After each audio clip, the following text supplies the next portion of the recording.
Hi guys, my name is Cynthia and this is my post reflection for applied assignment number 1, which I chose to do the curricula review. What I planned to do and why.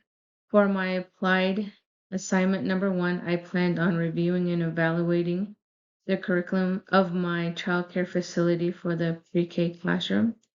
The images that you see on the slide are the pre-K activity plan for sensational senses, ears, here, week 2, which are the images on your left.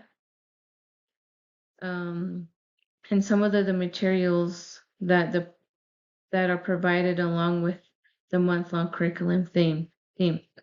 I wasn't able to gain access to a month's worth of curriculum, so I did this assignment on 1 week. Um, the things that are provided with my curriculum packet are a book, the posters you see right here that display what the kids will be learning about their senses, and it comes with posters that have anything to and related to feelings, their senses, or anything that ties into the activities that are on the curriculum for the week. And also, we do get flashcards in our packets that have pictures of objects, and it has English sight words, and it provides the sight word in Spanish. And in back of those cards, they do have open-ended questions for us to use with the kids. When I began this course, it had me questioning my program's curriculum and how it supported the development of dual language learners. For that reason, I decided on examining the pre-K curriculum because I started to notice how I didn't see any activities or accommodations incorporated within the curriculum to support, the language development and growth of dual language learners.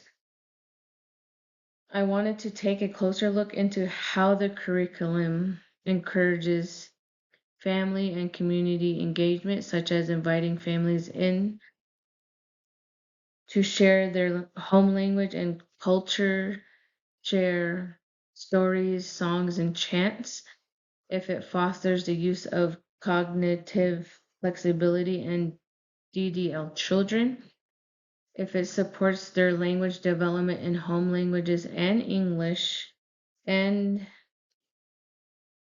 helps them to understand learning concepts and fosters their thinking skills.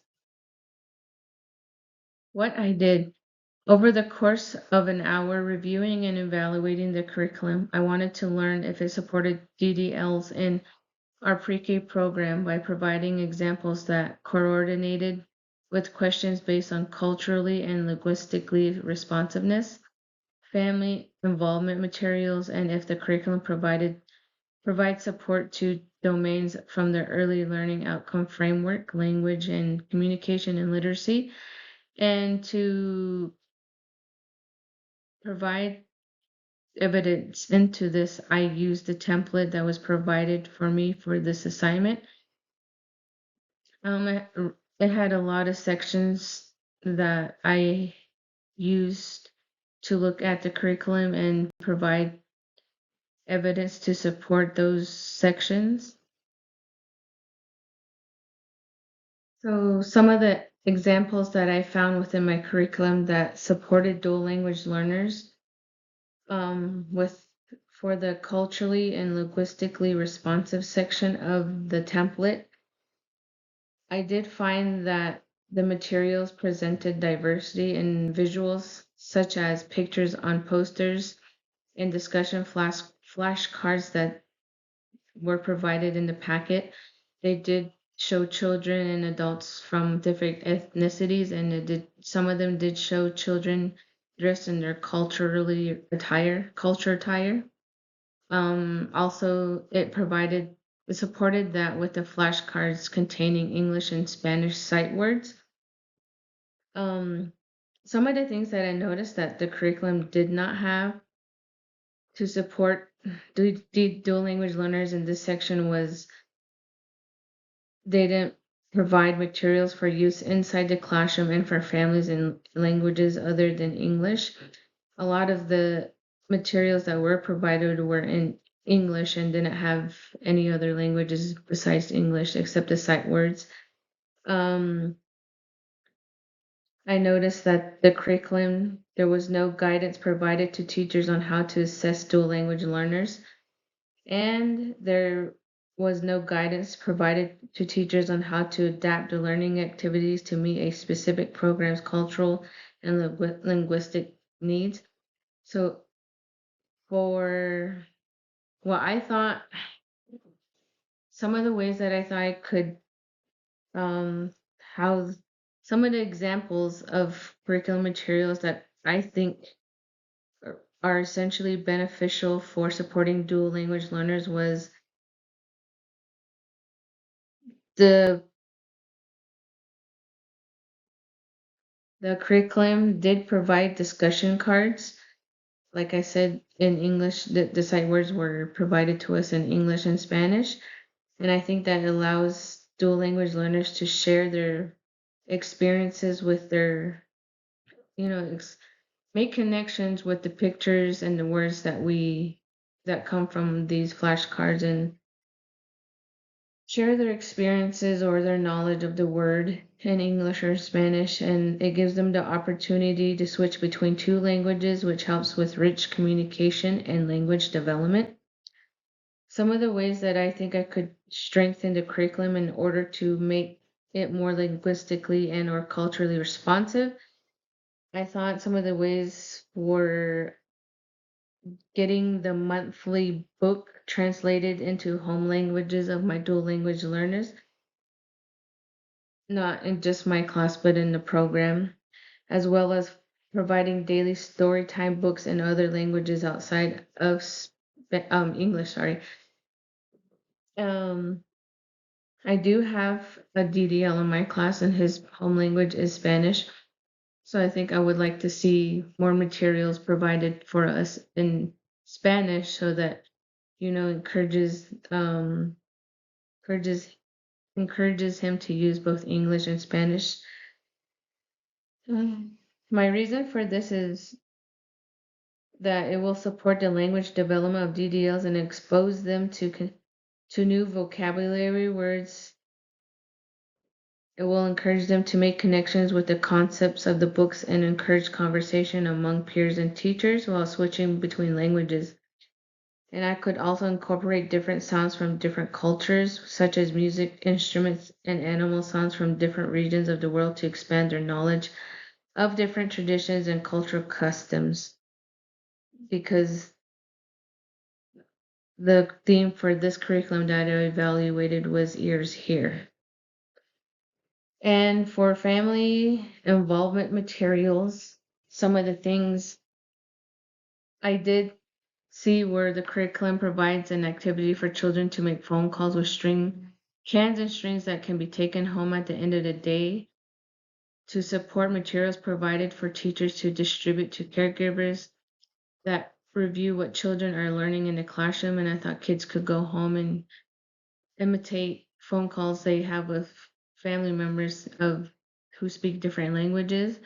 Another for their learning domains, the examples I found that within the curriculum that supported these was